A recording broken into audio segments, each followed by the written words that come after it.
안녕하세요. 굿티브 시청자 여러분. 저는 인천 충원교회 김미숙 목사입니다.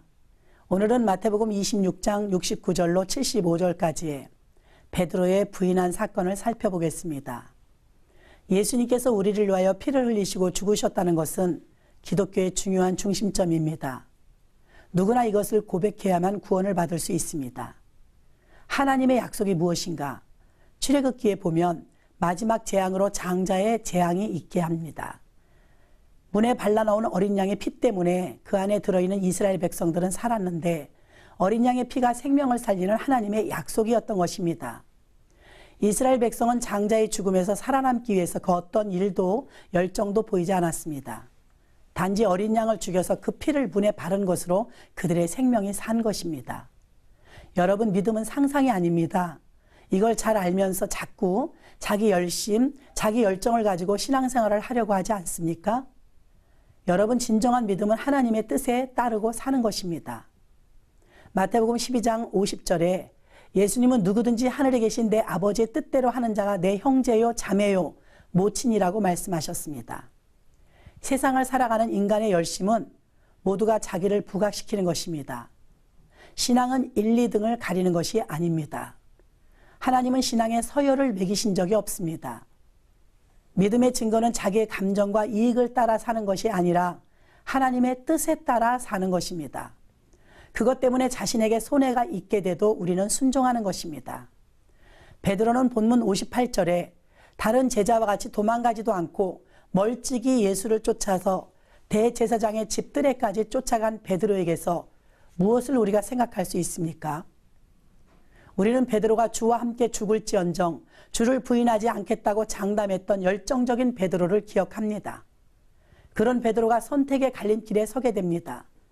예수님이냐 아니면 자기 목숨이냐. 본문에서는 자신의 열정으로 주님을 쫓던 베드로의 실패를 바라보게 됩니다.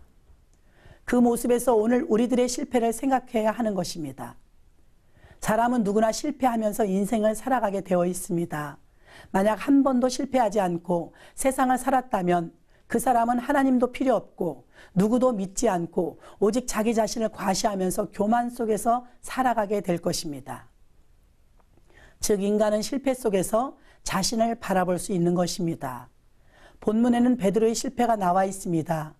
죽어도 주를 부인하지 않겠다던 열정을 보였던 베드로였지만 결국 목숨이 위태로운 지경에 이르자 그 선택은 주님이 아니라 바로 자기 자신이었던 것입니다.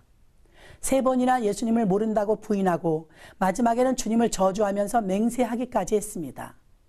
나는 예수님과 상관없다는 것을 보여주기 위해서 예수님을 저주했던 것입니다.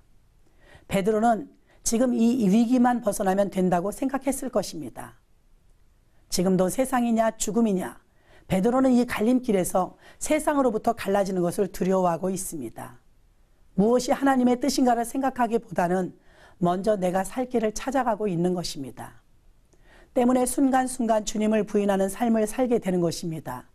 수많은 갈림길에서 결국 주님을 부인하는 많은 실패 속에서 회개하면서 연약한 자신을 바라볼 수 있어야 합니다.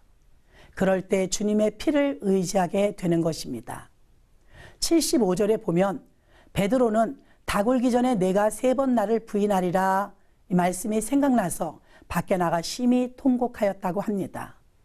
베드로의 통곡은 안타깝지만 주님을 부인했다는 후회보다 이 부인한 사건을 통해 진짜 자신을 알게 된 것과 직면한 것입니다. 자신이 믿음을 장담했던 것이 얼마나 어리석었던 것인지 지금 자기 자신이 깨지는 것입니다.